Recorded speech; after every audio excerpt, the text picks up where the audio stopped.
আসসালামু আলাইকুম ওয়া রাহমাতুল্লাহি ওয়া বারাকাতুহু। শ্রোতা, ইসলামের খেদমতে নিয়োজিত মুসাফির টিভি 22 আপনাদের পাশে আছে। ইসলাম সম্পর্কে জানতে ও জ্ঞান অন্বেষণ করতে আর সাথে সাথে ভিডিও পেতে চ্যানেলটি সাবস্ক্রাইব করুন, শেয়ার করুন ও লাইক দিন। যে কথা বলতেছিলাম, এসো নামাজ শিখি পার্ট 1, 2 এ আলোচনা করেছি অজু সম্পর্কে। আজকে অন্তত অজুর ভিন্ন দিক নিয়ে আলোচনা করব ইনশাআল্লাহ। একবার অজু করলে তা দিয়ে অধিক ওয়াক্ত নামাজ পড়া যাবে, কোরআন তেলাওয়াত করা যাবে। সারা রাত নামাজ পড়লেও দোষ নাই। আল্লাহর ওলিগণ এশার অজু দিয়ে ফজরের নামাজও পড়তেন।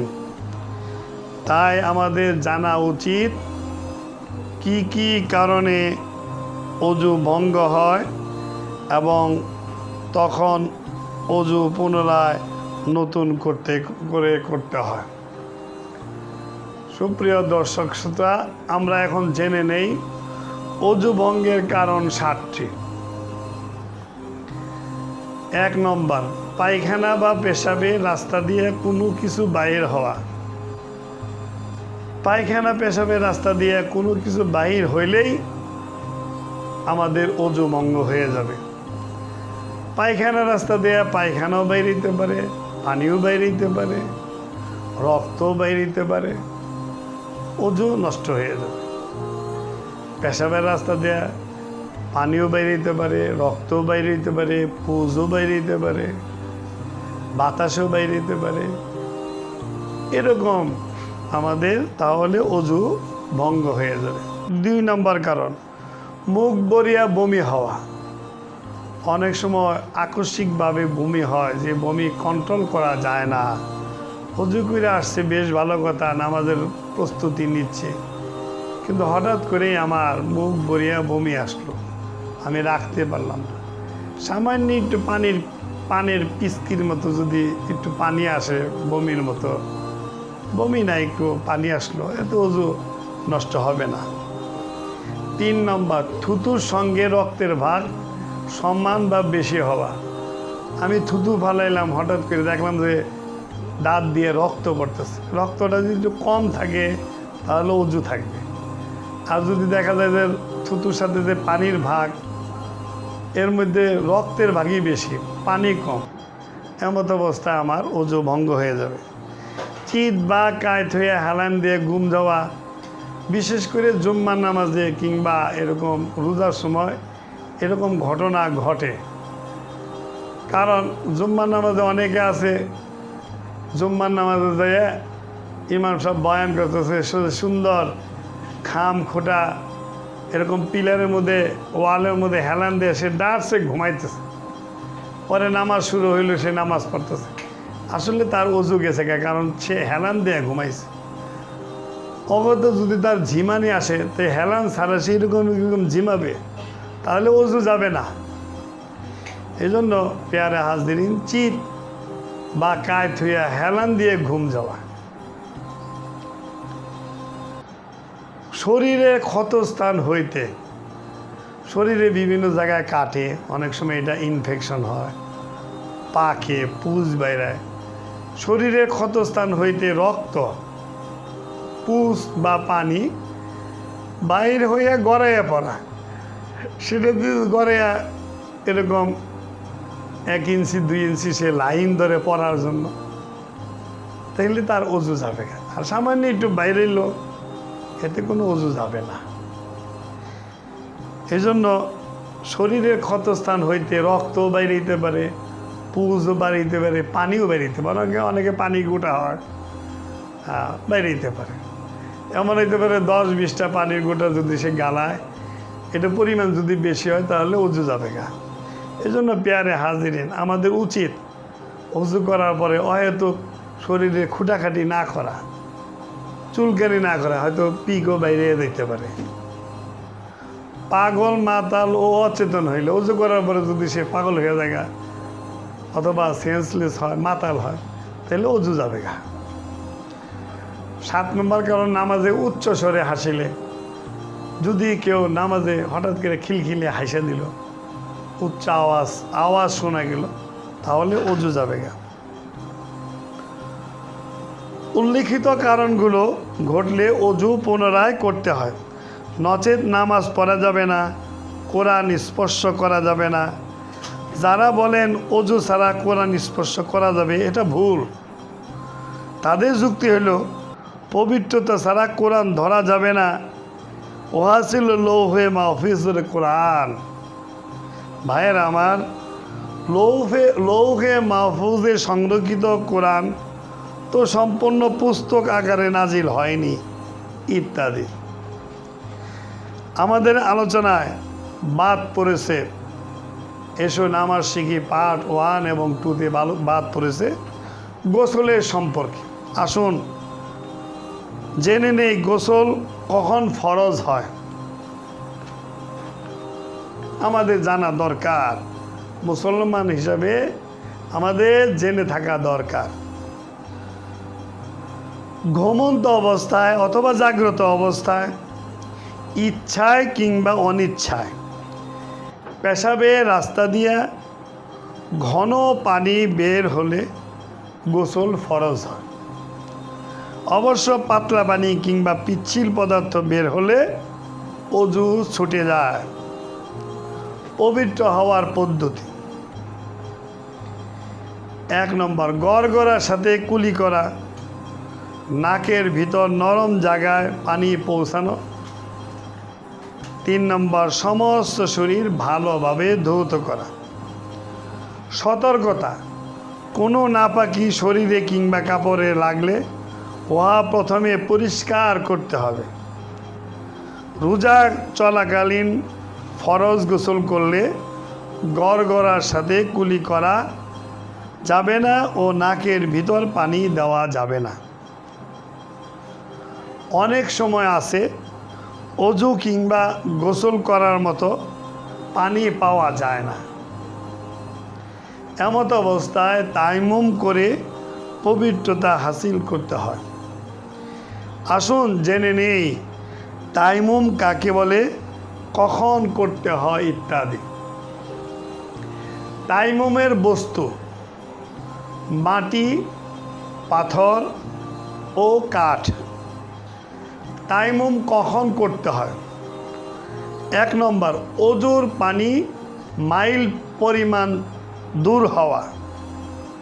2 নম্বর, কুয়ার নিকট বালতি রশি না পাওয়া। 1 নম্বর তো বললাম, অজুর পানি যদি অনেক দূরে থাকে, 1 মাইল দূরে থাকে, তাহলে আমি তায়াম্মুম করতে পারবো। অথবা অজুর পানি 1 মাইলের মধ্যেই আছে, আধা মাইল, কোয়ার্টার মাইলের মধ্যেই আছে, তবে কুয়ার ভিতরে আছে, কিন্তু কুয়ার ভিতর থেকে পানি তোলার কোনো পদ্ধতি নাই, বালতিও নাই, রশিও নাই। বালতি থাকলে রশি নাই, রশি থাকলে বালতি নেই, এমত অবস্থায় সে তায়াম্মুম করতে পারে।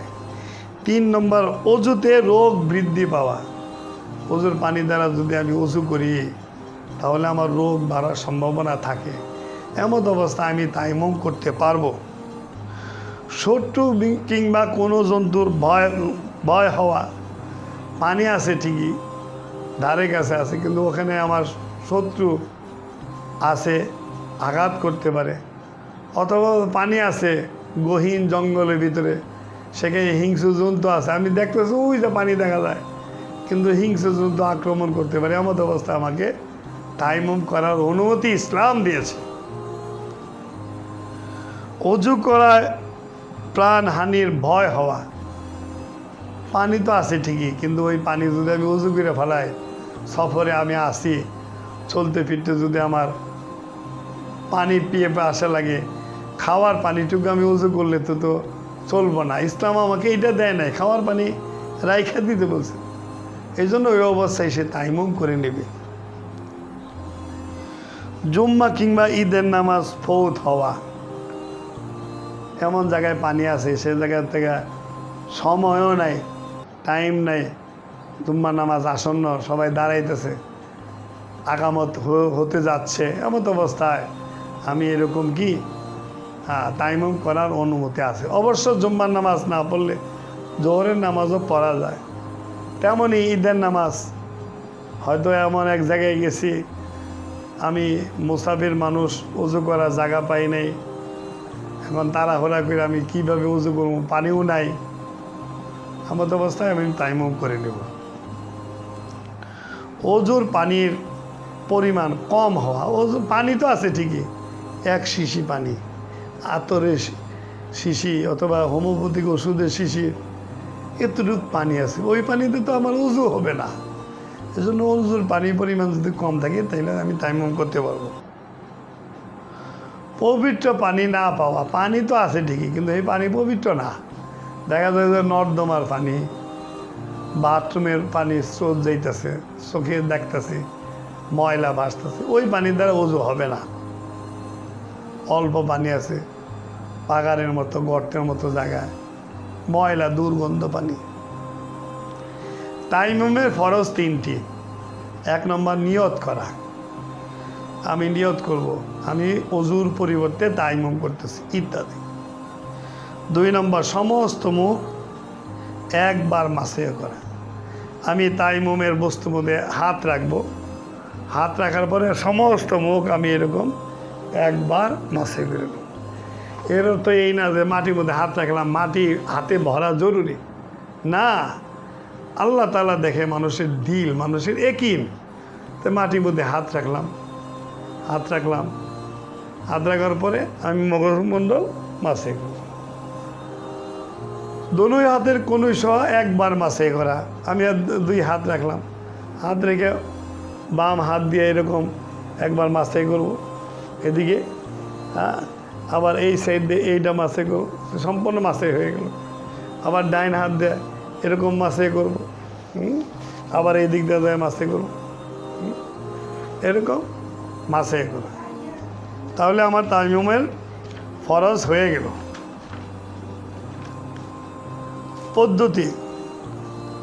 পদ্ধতি বলে দিলাম তাইমুম কিভাবে করতে হয়। আসুন অজু করার তরিকা জেনে নেই। অজুতে নিয়ত করা সুন্নত, বিসমিল্লাহ পড়া সুন্নত, দোনো হাতের কবজি সহ 3 বার ধোয়া সুন্নত, 3 বার কুলি করা সুন্নত, মেসক করা সুন্নত, 3 বার নাকে পানি দেওয়া সুন্নত, সমস্ত মুখ 3 বার ধোয়া সুন্নত, ঘন দাড়ি খিলাল করা মুস্তাহাব, দোনো হাতের কনুই সহ 3 বার ধোয়া সুন্নত, দোনো হাতের অঙ্গুলি খিলাল করা মুস্তাহাব। আঙ্গুলের মাঝখানে একটু ময়লা কষ বিভিন্ন কিছু লেগে থাকতে পারে, মাটিটাতে, এরকম সমস্ত মাথায় একবার মাসে করা সুন্নত, কান মাসে করা সুন্নত, করদান মাসে করা মুস্তাহাব, দোনো পায়ের টাকনো সহ 3 বার ধোয়া সুন্নত, দোনো পায়ের আঙ্গুলি খিলাল করা মুস্তাহাব। অজুর শেষে কালেমা শাহাদাত পড়া সুন্নত। প্যারে হাজরিন, দর্শক শ্রোতা, সুপ্রিয় ভাই ও বোনেরা, আমরা অনেকের সময় চিন্তা করি যে অজুর শেষে কালেমা শাহাদত পড়ব, আঙ্গুল উঁচা করে পড়ি। হাদিসে পাকে আছে, যে ব্যক্তি অজুর শেষে আসমানের দিকে তাকিয়ে কালেমা শাহাদাত একবার পাঠ করলো, জান্নাতের 8টি দরজা তার জন্য খোলা হইল। হাদিসে আছে আসমানের দিকে তাকিয়ে, এর অর্থ এই না যে আসমান দেখিয়া, তা তো না। আমরা অজুখানে অজু করলাম, উপরে তো ছাদ, আসমান তো দেখা যায় না। এজন্য হাদিসের মতোই আসমানের দিকে তাকিয়ে।